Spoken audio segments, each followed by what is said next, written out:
one politician in particular, already saw in the polls, she is vowing to make this a very big issue. Pauline Hanson is the leader of One Nation and joins me now. Pauline, thank you for joining me on this ghastly day after that horrible thing that has shamed our country. What has happened to Australia, Pauline, that for the first time in our history we get this kind of horrific mass murder of Jews? We've turned a blind eye to it, and the politicians have done this over a number of decades, that they've allowed this to happen. As you've said in your editorial, what you've said, people they brought into the country even, 49 years ago, the wrong people have been brought in here with the wrong ideology, the people that will not assimilate into Australian culture and values, and we're not on the same page. And I've been speaking about this for many, many years. And when I spoke out against multiculturalism in 1996, people boo-hooed me and they said, oh, well, I wouldn't know, it's all about the food. It's not about the food, people. It's got nothing to do with the food. It's about the cultural beliefs. It's about obeying the laws. It's about assimilating. It's about feeling that you are part of this country, that you embrace this land, you embrace your fellow Australians. And we've brought the wrong people here. And I've been speaking about this for so long. Susan Lee, to listen to her, I think she's pathetic. She doesn't warm me up at all, and I don't have confidence in her, the same as I don't have confidence in our Prime Minister, who is weak, gutless, and I've just got no time for them whatsoever. Australians now were angry last night, they're sad today, and they just don't know where to turn. They don't feel they're safe in this country anymore, and they have a right to feel that way.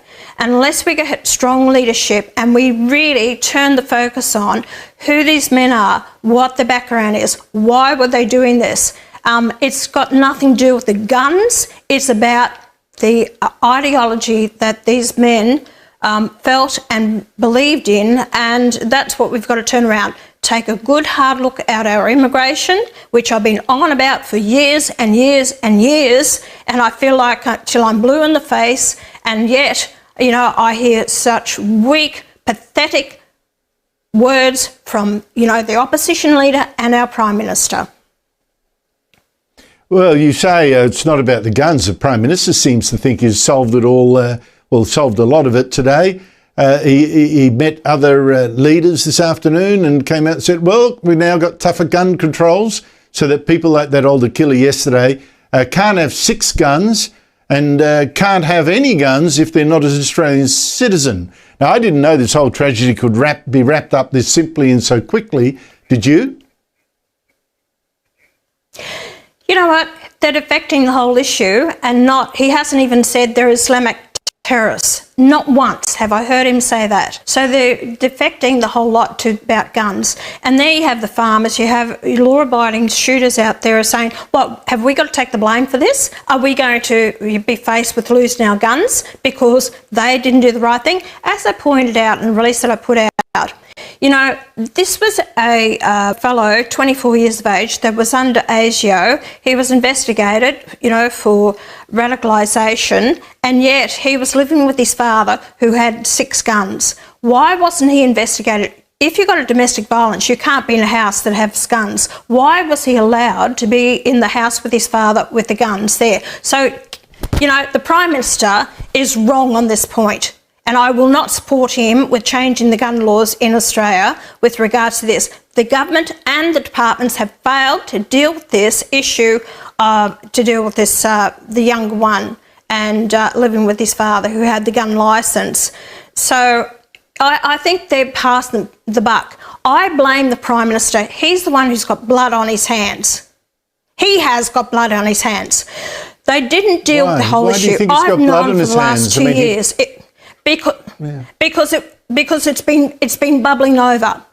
When I spoke to the Jewish boys that came to Parliament House and I spoke to them on the lawns, they were being bullied. We've seen this happen time and time again. He brought out these refugees from Gaza that we know They can't stand each other. The cultures are totally different. Why bring them out here to Australia when even Muslim countries wouldn't have them? Why bring out the ISIS brides and their children to Australia when Australians don't want them? Why do we keep bringing people in the country that are not compatible with our culture and our way of life? Australians keep asking these questions.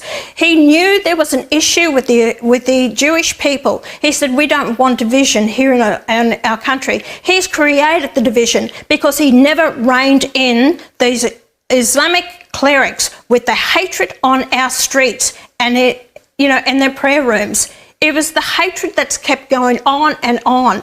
And he made the Jewish people feel it was their issue, their problem, they're the cause of all this, which they weren't. And that's why I stood up for them. And I spoke up on behalf of the Jewish people who are, Australians here have a right to live in peace. Pauline Hanson completely erupted in this explosive live interview after the Bondi Massacre, and her comments immediately pushed the debate into one of the most controversial political discussions in Australia right now.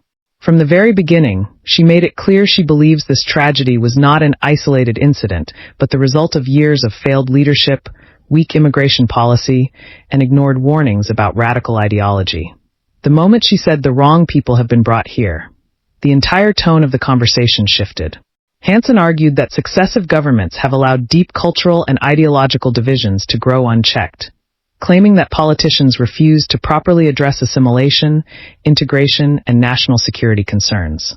She insisted this issue is not about food diversity slogans or political correctness, but about whether people entering the country share and respect Australian laws and values. She also directly attacked Australia's political leadership, calling the Prime Minister weak and gutless, and accusing both major parties of failing to protect the country from rising social tensions.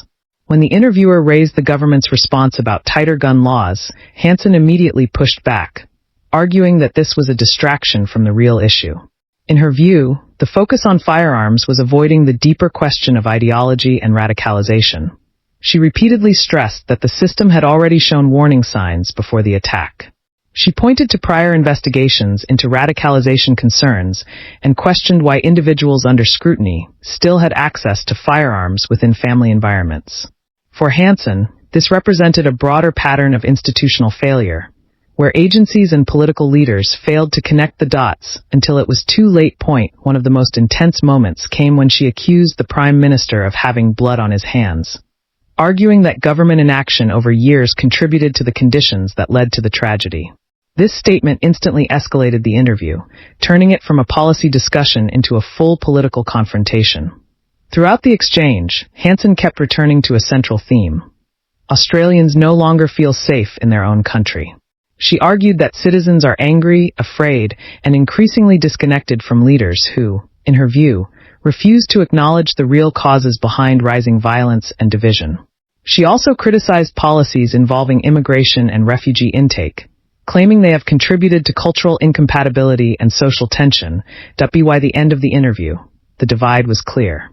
Supporters see Hanson as someone willing to say what others avoid, while critics argue she is politicizing a national tragedy and inflaming sensitive issues.